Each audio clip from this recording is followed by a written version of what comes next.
السلام علیکم ورحمۃ اللہ وبرکاتہ۔ وعلیکم السلام ورحمۃ اللہ وبرکاتہ۔ کیا حال ہے سب کا؟ الحمد للہ، نحمدہ ونصلی علی رسولہ الکریم، اما بعد فاعوذ باللہ من الشیطان الرجیم، بسم اللہ الرحمن الرحیم، رب اشرح لی صدری ویسر لی امری واحلل عقدۃ من لسانی یفقہوا قولی۔ تو سورۃ الفاتحہ پھر پڑھی آپ نے کہ بھول گئی تھی؟ جی ہاں، قرآن شفا ہے، ہم اس کو مانتے ہیں کہ اللہ سبحانہ وتعالیٰ نے خود قرآن مجید میں ہمیں بتا دیا اور ہمارا اس پر ایمان ہے، اور جتنا ایمان اور یقین اس بات پر زیادہ ہوگا اسی درجے کی شفا نصیب ہوگی۔ کوئی اپنا کوئی تجربہ، کوئی بات شیئر کرنا چاہے تو کر سکتے ہیں۔ السلام علیکم جی، ہمارا جو جسم ہے چونکہ وہ سیل سے بنا ہے، اور سیلز جو ہیں وہ مسلسل ایک وائبریشن کی کیفیت میں ہیں، اور الیکٹرو میگنیٹک فیلڈ جو ہے ہر سیل کے اراؤنڈ ہوتا ہے، اور جو آواز ہے، انسانی آواز ہمارے سیلز کو متاثر کرتی ہے۔ اور وہ کس طرح متاثر کرتی ہے؟ ایک تو وہ الیکٹرو میگنیٹک فیلڈ جو ہے ہر سیل کے اراؤنڈ اس کو چینج کرتی ہے، اور دوسرا انفارمیشن جو ہے اس کے اوپر اثر انداز ہوتی ہے۔ صحت مند سیلز پر فرق اثرات ہوتے ہیں، اور جو ڈیزیزڈ سیلز ہیں ان پر فرق اثرات ہوتے ہیں۔ یہ ایک قسم کی انفارمیشن وار ہے، جو جب ہم بیمار ہوتے ہیں یا ہمارے سیلز کچھ جو بیمار ہو جاتے ہیں، وہ بیرونی یا خارجی کچھ اثرات ایسے ہوتے ہیں جیسے وائرسز وغیرہ ہیں یا کوئی اور اس طرح کی چیزیں، اس کی وجہ سے ہمارے اندر وہ ایک انفارمیشن جو ہے وہ ایسی ڈال دیتے ہیں ہمارے سیلز کے اندر کہ جو کہ ہمارے نیچرل جو اللہ تعالیٰ نے پروگرامنگ کی ہوئی ہے سیلز کے اندر، جو ڈی این اے کے اندر انفارمیشن ہوتی ہے اس کو کرپٹ کر دیتی ہے۔ جیسے آپ دیکھتے ہیں کمپیوٹر کی فائلز کرپٹ ہو جاتی ہیں، تو وہ کرپٹ ہو جاتی ہے۔ اور جو یہ قرآن کی آواز ہے اور اس میں اس کے مخصوص اثرات ہیں جس میں انفارمیشن بھی ہے اور مخصوص الفاظ کا اٹھانا اور اس کا وہ سب، یہ سب چیزیں جو ہیں اس کرپٹڈ فائل کو یا کرپٹڈ جو انفارمیشن ہے اس کو دوبارہ سے ری پروگرام کر دیتی ہیں، اور اس ری پروگرامنگ کی وجہ سے وہ سیلز ہیلدی ہو جائے، جی ری فارمیٹنگ ہو جاتی ہے۔ قرآن کے ذریعے سے بھی ہیلنگ ہو سکتی ہے۔ کیا سیکھا؟ سیلز وائبریٹ کرتے ہیں، کل فی فلک یسبحون۔ پھر کیا ہوتا ہے؟ ہر سیل کے ارد گرد الیکٹرو میگنیٹک فیلڈ ہے، اس کو کیا چیز ڈسٹرب کرتی ہے؟ بیرونی اثرات، آوازیں خاص طور پر۔ یہ جو ساؤنڈ پولوشن آپ نے سنا ہوگا لفظ، کہ ہر وقت طرح طرح کی آوازیں، اسی لیے آپ دیکھیں کہ بعض باتیں سن کر آپ کے رونگٹے کھڑے ہو جاتے ہیں، بعض باتیں سن کے آپ جلنے لگتے ہیں، بعض باتیں سن کر آپ کو شدید غصہ آتا ہے، بعض باتیں سن کر آپ مسکرانے لگتے ہیں، بعض باتیں آپ کو ہنسانے لگتی ہیں، ہے نا؟ تو کیا چیز ہے؟ آواز ہی تو ہے۔ پھر اسی طرح یہ ہے کہ ہر آواز کا مختلف تاثر ہوتا ہے۔ جو اچھی آوازیں ہوتی ہیں، خوبصورت آوازیں ہوتی ہیں، ان سے دلوں کو راحت ملتی ہے، اور جو کرخت آوازیں ہوتی ہیں، ان انکر الاصوات لصوت الحمیر، تو اس کے اثرات مختلف ہوتے ہیں۔ آپ دھیمے انداز میں بات کریں تو سننے والے پہ اثرات اور ہوں گے، آپ شدید یعنی سختی کا سا انداز لیے ہوئے ہوں تو سننے والے پر اور اثر کرے گا۔ ایک ہی قرآن ہے، ایک ہی سورۃ الفاتحہ ہے، اگر آپ قاری مشاری کی آواز میں سنیں تو اثر کچھ اور ہوگا، سدیس کو سنیں تو کچھ اور ہوگا، سعد الغامدی کو سنیں تو کچھ اور ہوگا۔ یہ بات تو ایک ہی ہے، سورۃ الفاتحہ ہے، لیکن ہر ایک کے پڑھنے کے انداز سے آپ کے جو سیلز کی وائبریشن ہے وہ متاثر ہو جاتی ہے، دل پگھلنے لگتے ہیں، آنسو بہنے لگتے ہیں، ہاں؟ اور پھر نہ صرف یہ کہ ہم پر بلکہ کائنات کی اور چیزوں پر بھی اس کے اثرات، یعنی پورے ماحول پر ایک طرح سے اثرات مربوط ہوتے ہیں۔ پھر اسی طرح ہم دیکھتے ہیں کہ جیسے پورا انوائرنمنٹ ہے، اگر کچھ پودے آپ ایسی جگہ پر لگائیں جہاں ہر وقت اے سی کا شور ہو تو ان کے بڑھنے کی رفتار کچھ اور ہوگی، اور اگر آپ شور سے ہٹا کر ایک نیچرل ماحول میں ان کو رکھیں تو ان کے بڑھنے کی رفتار کچھ اور ہوگی۔ وہ لوگ جو بہت شور کے ماحول میں کام کرتے ہیں ان کا مزاج اور طرح ہوتا ہے، وہ لوگ جو خاموش اور پرسکون علاقوں میں رہتے ہیں ان کے اندر اور طرح کا ٹھہراؤ ہوتا ہے۔ تو یہ جو ہمارا ماحول ہے یہ ہمارے اوپر اثر انداز ہوتا ہے، اور اگر آپ قرآن پاک سنتے ہیں اور پڑھتے ہیں خاص طور پر، تو اس سے نہ صرف یہ کہ آپ کی اخلاقی اور کردار کی اصلاح ہوتی ہے بلکہ آپ کے جسم کو بھی شفا نصیب ہوتی، اور جسم کے علاوہ اب دیکھیں نا جسم کے سیلز تو سب نے ڈسکور کر لیا اور ان کے اندر کیا کچھ ہے اس پر بھی بہت کچھ پڑھا لکھا گیا، ریسرچ ہوئی، لیکن روح کا علم تو اللہ نے بندوں کو دیا ہی بہت کم ہے. یسألونک عن الروح قل الروح من امر ربی وما اوتیتم من العلم الا قلیلا. تو روح کے سیلز تو ہمیں پتہ ہی نہیں کیسے ہیں. اور قرآن کو بھی کیا کہا گیا ہے؟ روح. تو روح کا روح سے گہرا تعلق ہے. روح کا علاج روح سے ہی ہوگا، یعنی وحی سے ہی ہوگا، قرآن ہی سے ہوگا. اور اگر روح اسٹرانگ ہو، روح صحت مند ہو، تو جسم بھی صحت مند ہونے لگتا ہے. اور انسان کے اندر ایک خاص قسم کی انرجی ہوتی ہے اور ایک خاص قسم کا ولولہ اور جذبہ ہوتا ہے کام کرنے کا. اور الحمدللہ اللہ نے ہم سب کو قرآن جیسی نعمت دی ہے. تو اس موقع پر میں یہ بھی کہوں گی کہ قرآن کو بہت اچھے انداز میں پڑھیے. اس کے جو مخارج ہیں، بعض لوگ مذاق اڑاتے ہیں یہ کیا ہا خا ہی نکالتے رہو، اور وہ ہنستے ہیں اور اس کو بہت غیر اہم سمجھتے ہیں. ایک ہے قرآن کو ایک عام انداز میں پڑھنا، اس کے اثرات پھر کچھ اور ہوں گے. جیسے مخارج ہوں گے، جیسے آپ کا انداز ہوگا ویسا ہی اثر ہوگا. اور اگر آپ صحیح طور پر پڑھیں گے، حق کا تلاوت ہی کریں گے، تو اس کے یقیناً آپ کے اپنے اوپر اور جس کو آپ پڑھ کر سنا رہے ہیں اس پر بھی اثرات مختلف ہوں گے. اور پھر صرف آواز نہیں، آواز کے ساتھ جو معنی ہے. کیونکہ آپ کو یہ تو معلوم ہوگا کہ عربی زبان کو اللہ نے کیوں چنا قرآن کے لیے. اس کی اپنی کچھ خصوصیات ہیں جو کہ دیگر زبانوں میں آپ کو نہیں ملے گی. ایک چھوٹی سی مثال سے آپ سمجھیں. مثلا فا سے جو الفاظ شروع ہوتے ہیں، فا، ان کے اندر کھلنے کا مفہوم پایا جاتا ہے، سیپریٹ ہونے کا. جیسے فصل، جیسے فخر، فجر، فلک، فاسق، فتحنا، فتح، فرقنا. ٹھیک. کوئی اور زبان لیجئے، ڈکشنری انگریزی کی کھول لیجئے اور کوئی ایک الفابیٹ لیجئے اور پھر آپ برڈز پڑھیے کہ کیا کوئی کامن چیز ہے ان میں. نہیں ملے گا آپ کو، کسی اور زبان میں نہیں ملے گا. تو عربی کے نہ صرف یہ کہ الفاظ بلکہ ان کے مخارج اور پھر ان کے معانی اور پھر ان کا استعمال، یہ سب اپنے اندر ایک روح لیے ہوئے ہیں جو ہماری روح پر اثر انداز ہوتے ہیں. اور نہ صرف یہ کہ ہماری روح پر بلکہ تمام سیلز پر، ہر چیز کے جو اندر ایٹمز ہیں یا سیلز ہیں ان پر بھی اثر انداز ہوتے ہیں. آپ کو یاد ہوگا مسجد نبوی کے اس ممبر کا واقعہ. نبی صلی اللہ علیہ وسلم جب اس ممبر کو چھوڑ کر دوسرے ممبر پہ گئے تو وہ رونے لگ گیا، آہیں بھرنے لگ گیا. تو اس سے کیا پتہ چلتا ہے کہ ہمارے آس پاس کی چیزیں ہماری آوازیں سنتی ہیں اور ان کے اپنے درجے کا جو شعور ہے ان کے اندر، ہر چیز میں شعور ہے نا، اور شعور کے لیول ہیں. جیسے انسانوں میں درجے ہیں اسی طرح جانوروں میں بھی درجے ہیں. کچھ جانور دوسرے جانوروں کی نسبت بڑے ذہین ہوتے ہیں، بہت سمجھدار ہوتے ہیں، بہت عجیب و غریب قسم کے کام کرتے ہیں. اسی طرح جو جمادات ہیں، سالڈ چیزیں ہیں، ان کے بھی لیولز ہیں.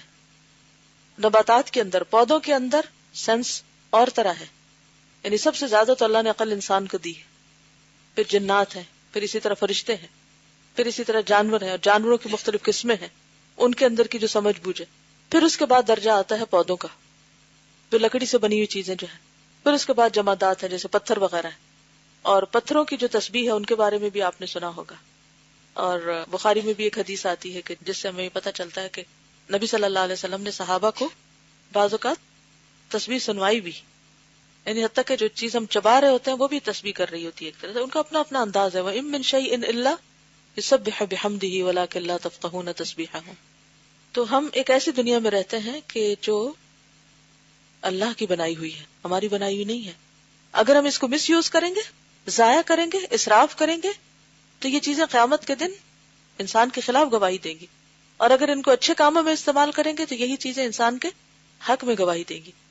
بعض اوقات ہم لوگوں سے ڈرتے ہیں کہ کوئی ہمیں دیکھ نہ لے، کوئی ہمیں سن نہ لے، لیکن ہم یہ بھول جاتے ہیں کہ جس زمین پہ ہم بیٹھے ہوئے ہیں وہ بھی سن رہی ہے، اور جو دیواریں ہیں ان کے بھی کان ہیں، ہمارے ہاتھ پاؤں بھی سن رہے ہیں. تو اس لیے تقویٰ کی زندگی وہی زندگی ہے جس میں انسان اللہ سے ڈرے اور اس کے بعد ان سب چیزوں سے حیا کرے جو اس کے آس پاس ہیں، اور کوئی فحش کام نہ کرے، کوئی حرام کام نہ کرے، کوئی غلط کام نہ کرے کہ جس سے اللہ سبحانہ و تعالیٰ ناراض ہو. اور وہ جو پچھلے دنوں ہم نے ایک سنا تھا، آپ نے بھی اس کی ویڈیو دیکھی ہوگی، کہ جو بالکل چھوٹا سا ایک بچہ 2-3 سال کا، اچانک اس نے پڑھنا شروع کر دیا قرآن. تو پتہ یہ چلا کہ اس کی مدر جو تھی وہ پریگننسی کی حالت میں خوب قرآن پڑھتی تھی. تو بچے کے اندر جاتا رہا. تو بہرحال سب کے لیے ایک اچھا نسخہ ہے. کل کی جو حدیث ہم نے پڑھی تھی، وہ جو سردار کو سانپ کاٹا یا بچھو کاٹا اور اس کے اوپر سورۃ الفاتحہ پڑھ کر دم کیا گیا اور اس کا علاج ہوا، اس سے ہی بھی پتہ چلتا ہے کہ بعض اوقات صحابہ کرام نے جو اجتہادات کیے اس کو جب انہوں نے نبی صلی اللہ علیہ وسلم کے سامنے پیش کیا تو آپ نے اس کو اپروو کیا، اور بعض اوقات کچھ چیزوں کو ڈس اپروو بھی کیا. اسی میں ایک اور حدیث ہے جس کو ڈس اپروو کیا، وہ کون سی ہے؟ جی ہاں، جس میں تیمم کی بات آتی ہے.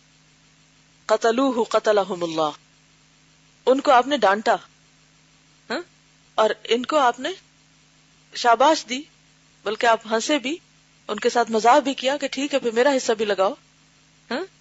تو اس سے یہ بھی پتہ چلتا ہے کہ دین جو ہے وہ وحی الہی کے ذریعے قرآن مجید میں جو اترا وہاں سے ہم لیں گے، پھر نبی صلی اللہ علیہ وسلم نے جو کچھ فرمایا، اور پھر اس کے بعد صحابہ کرام نے جو کچھ کیا ان کے عمل کی روشنی میں بھی ہم دین کو سمجھیں گے، کیونکہ انہوں نے جو عمل کیا وہ نبی صلی اللہ علیہ وسلم کی موجودگی میں کیا، اور جو آپ کی موجودگی میں ہوا اور آپ نے اس کو پسند کیا یا آپ نے اس کو اپروو کیا تو وہ ہمارے لیے ایک حجت کی حیثیت رکھتا ہے. ٹھیک ہے جی. آپ السلام علیکم. ایک جاپنیز تھے اور انہوں نے 14 سال سنو فلیکس کو دیکھا. سنو فلیکس میں الگ الگ قسم کے شیپس ہوتے ہیں جو آسمان سے آپ برف دیکھتے ہیں یہاں پہ. تو وہ حیران ہو گیا کہ پانی جب فریز ہوتا ہے تو کیوں اس کے شیپس مختلف ہوتے ہیں.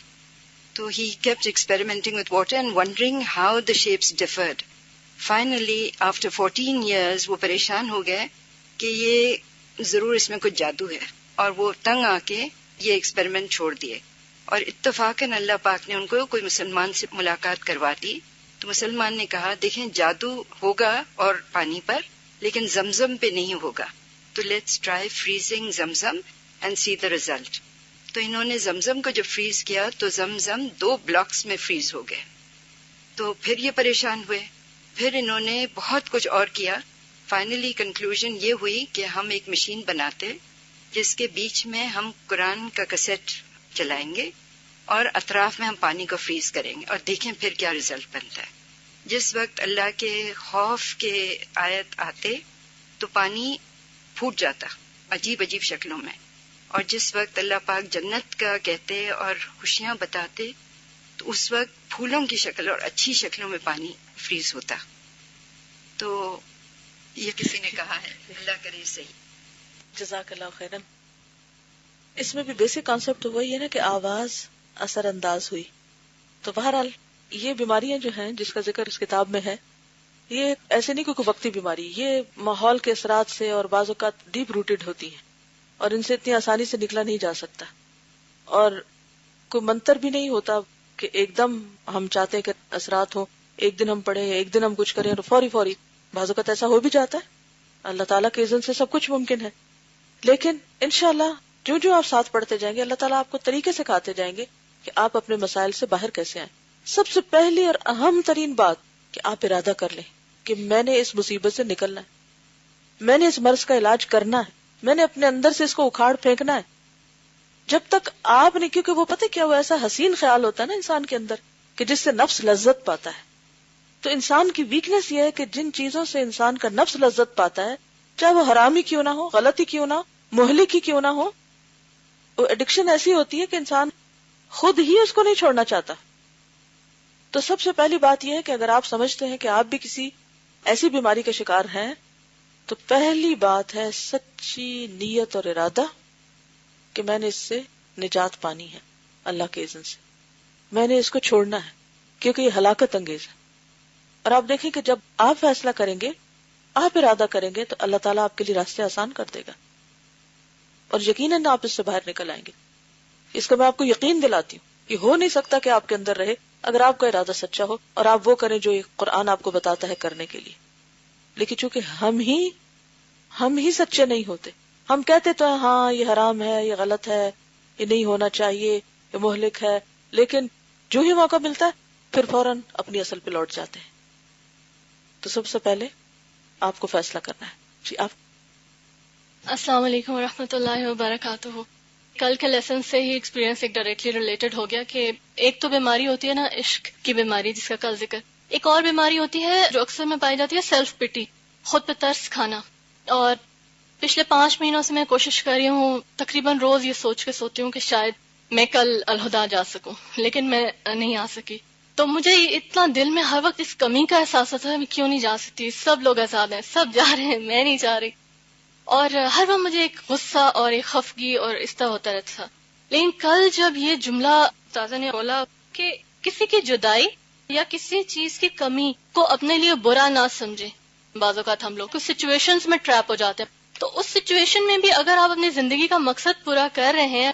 اور پھر فرسٹ ٹائم مجھے لگتا ہے کہ میں نے سورۃ الفاتحہ کو اس اسپرٹ کے ساتھ پڑھا کہ اللہ کا اتنا شکر ہے کہ وہ ہمیں غیر معمولی سچویشنز میں ڈالتے ہیں، اس میں ہم رہ کے غیر معمولی کام کر لیتے ہیں جو کہ ہم شاید آرڈنری روٹین لائف میں وہ نہ کر سکیں. اور یہ اللہ کو ہی پتا ہوتا ہے کہ کس کو کون سی سچویشن میں ڈالنا ہے، وہاں پہ یہ کیسا کام کر پائے گا. تو الحمدللہ رب العالمین، کیونکہ خود تو میں اپنے لیے ایسا پلان ہی نہیں کر سکتی تھی جیسے اللہ نے کیا. ان کی بات سے مجھے یاد آیا، عربی کی ایک مشہور کلیکشن ہے پوئٹری کی، حماسہ. کسی کو معلوم ہے اس کا؟ حماسہ. ابو تمام ایک شخص تھے عربیوں کے. تو ہوا یہ کہ وہ کہیں ٹریول کر رہے تھے، تو وہاں برف باری ہو گئی اور وہ ٹریپ ہو گئے. برف باری آج کل تو بہت انتظام ہوتے ہیں، ادھر برف پڑی ادھر برف ہٹانے والے آ گئے اور رستے کھل جاتے ہیں تھوڑی دیر کے بعد، تو آپ کی گاڑیاں چلنے لگتی ہیں. لیکن اس دور میں ایسا نہیں انتظام ہوتا تھا، اور گاڑیاں بھی نہیں ہوتی تھی، اور لوگ گھوڑوں پہ اور گدھوں پہ اور اونٹوں پہ سفر کرتے تھے. کسی جگہ پر برف باری کا ہونا کا مطلب یہ ہے کہ جب تک اب یہ موسم بدلے گا نہیں، کیونکہ برف باری جب ہوتی ہے نا تو بعض اوقات مسلسل ہوتی چلی جاتی ہے، بعض اوقات یہ ہوتا ہے کہ ہوتی ہے، اس کے بعد دھوپ نکلتی، ہوا چلتی ہے، وہ اور پتھر بن جاتی ہے، پھر اس کے بعد پھر نئی برف پڑتی ہے، اس کے اوپر اور پائلز لگتی چلی جاتی ہے. کیونکہ مجھے اب کئی سال رہنا پڑا ایسی برف باریوں میں کہ جب پہلی برف ہوتی تھی میں کہتی تھی اب یہ بیچاری ہر چیز ڈھک گئی، اب اس کو 6 مہینے بعد ہی دیکھا جائے گا. اس کے بعد اور پڑ گئی، اس کے بعد اور پڑ گئی اور پڑ گئی، بس صرف گزرنے کے راستے کھلتے ہیں، باقی ہر چیز ڈھکی رہتی ہے اس میں. تو ہوا یہ کہ جس اپنے دوست کے ہاں وہ قیام کیے ہوئے تھے، ان کی ایک بہت بڑی لائبریری تھی، اور اس لائبریری میں ہر قسم کی کتابیں تھیں. انہوں نے ان کتابوں کو پڑھنا شروع کر دیا، اور ان کتابوں سے خصوصاً شعر، کیونکہ پہلے زمانے میں نثر نہیں تھے عربوں کے ہاں. اگر ابتدائی سینچریز آپ دیکھیں، خود نبی صلی اللہ علیہ وسلم جس دور میں تشریف لائے ہیں اس میں شعر و شاعری کا تو بہت رواج تھا، لیکن نثر پہ کوئی کتابیں نہیں تھی کہ جس طرح عام لٹریچر کی بکس ہوتی ہیں، افسانے ہیں، ناولز ہیں، کہانیاں ہیں.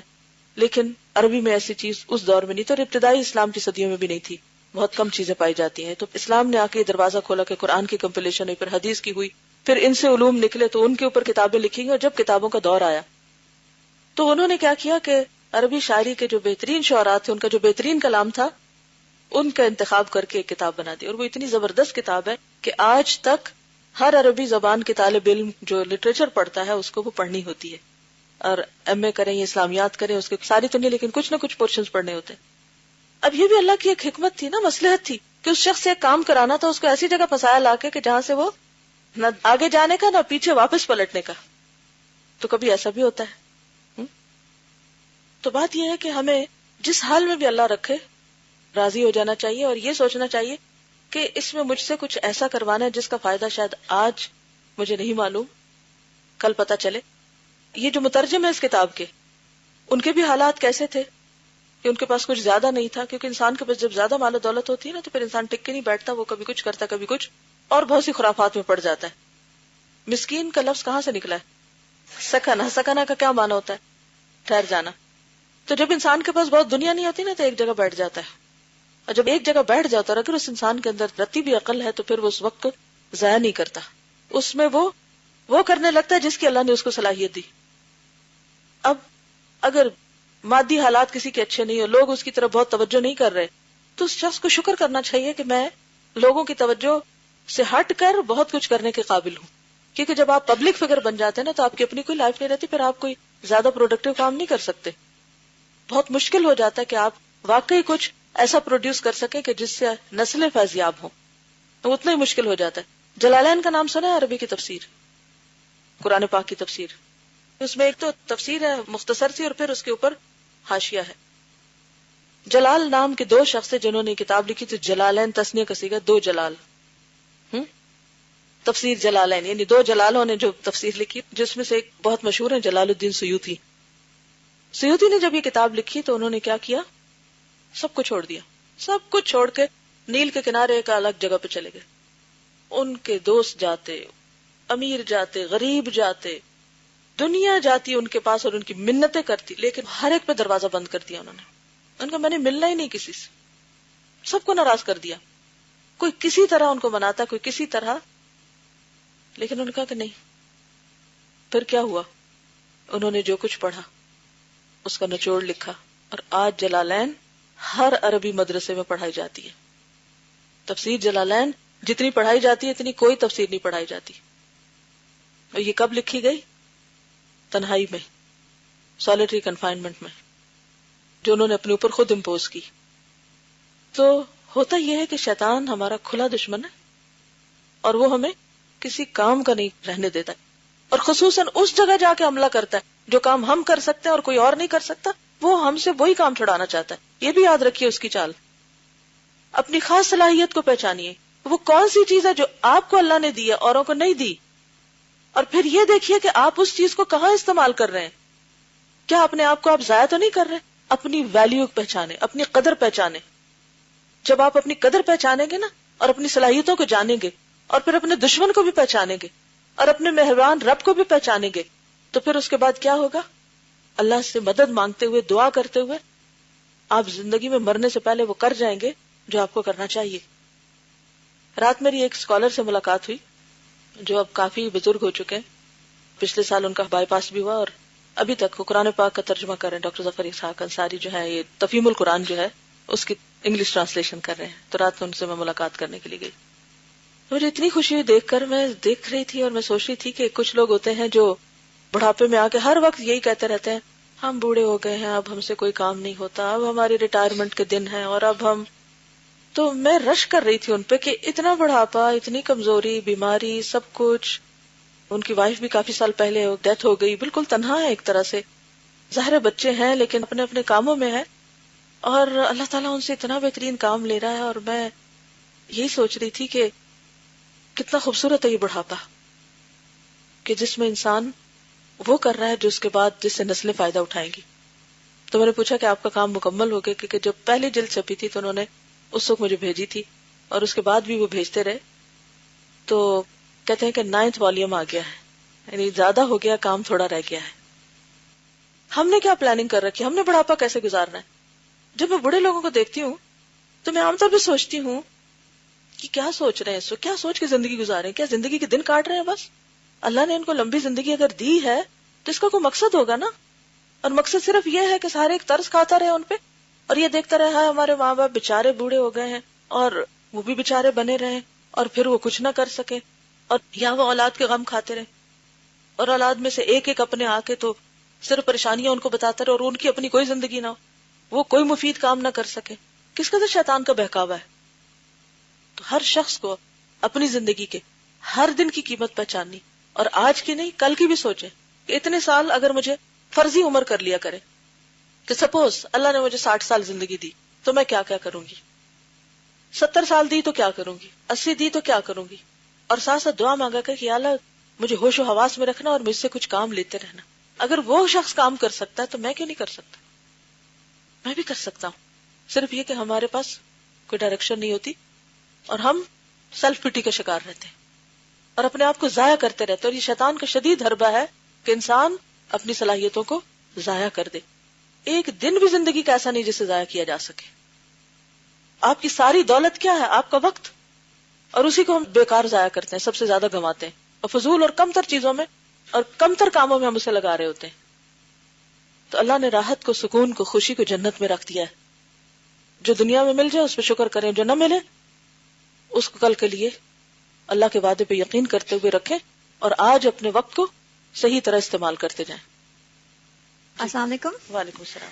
جب بھی کوئی بیماری یا آرگنزم ہماری باڈی میں جاتا ہے تو سب سے پہلے تو اس کے اندر جو آلریڈی فورسز یا سولجرز ہمارے جمع ہوتے ہیں امیونٹی کی فارم میں، وہ اس سے فائٹ کرتے ہیں. وہ ڈیپینڈ کرتا ہے کہ آرگنزم زیادہ اسٹرانگ ہے یا اندر کی جو ہماری اینٹی باڈیز ہیں بنے ہوئی آلریڈی وہ زیادہ اسٹرانگ ہے. اگر تو اینٹی باڈیز زیادہ اسٹرانگ ہوتی ہیں تو جراثیم مر جاتا ہے. اگر تو جراثیم زیادہ اسٹرانگ ہے تو وہ انویٹ کر جاتا ہے. اب جب وہ انویٹ کرتا ہے تو وہ ایک ڈسٹربنس کریٹ ہوتی ہے. اور اگر ہم اس کو دیکھیں روحانی طور پہ ہمارے اندر جو وہ بے چینی اور سب چیزیں ہوتی ہیں وہ it's a symptom of depression and all that. اب وہ سارا اسی چیز پہ آ جاتا ہے کہ آپ کے اندر کتنی فورس ہے لڑنے کی, آپ لڑ سکتے ہیں کہ نہیں, یہ باڈی جو ہے بالکل ہی خراب ہو گئی ہے, جراثیم کے اندر آ گئی ہے, فائٹ نہیں کر سکتے. ہاں, اور پھر وہ اللہ کا کلام جو اللہ تعالیٰ نے ہر چیز بنائی ہے تو obviously ایسا ہو ہی نہیں سکتا, اٹس بٹ نیچرل کہ اللہ کے کلام سے ہی افیکٹ ہوگا ہر چیز پہ. بالکل. تو اس سے کیا بات سمجھ میں آئی کہ اللہ تعالیٰ نے ہر بچے کو فطرت پر پیدا کیا ہے, توحید پر پیدا کیا ہے, پروگرامنگ کر دی ہے انسان کے اندر لا الہ الا اللہ کی. لیکن کیا وجہ ہے کہ بہت سے لوگ لا الہ الا اللہ کو چھوڑ کر کچھ اور چیزوں کے پیچھے چل پڑتے ہیں؟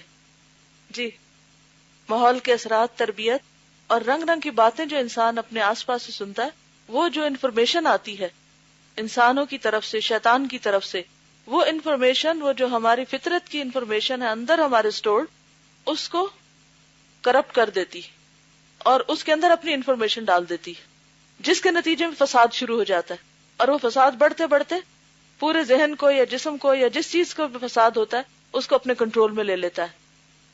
اور اس کی اصلاح کے لیے کیا کرنا ہوتا ہے؟ ہوتا یہ ہے کہ جو بھی کوئی مرض ہوتا ہے اس کا علاج اس کی ضد میں ہوتا ہے, اپوزٹ میں ہوتا ہے. اگر وائرس نے اٹیک کیا ہے اور اچھے بھلے جسم کو اس نے کرپٹ کیا ہے, فساد اس میں کیا ہے, تو پھر اس کے لیے کیا کرنا ہوگا؟ اس کا اپوزٹ لانا ہوگا. جسمانی امراض میں مختلف چیزیں ہو سکتی ہیں, لیکن روحانی امراض میں مثلا شرک ہے یا نفاق ہے یا بدعت ہے یا پھر اور اخلاقی خرابیاں ہیں, ان سب کے علاج میں پھر کیا چیز چاہیے ہوتی ہے؟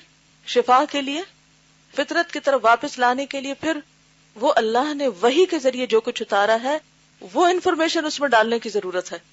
وہ اس کو پیوریفائی کرے گی, وہ اس کا علاج کرے گی, وہ اس کی اصلاح کرے گی, پھر جا کر انسان اپنی اصل پر آئے گا.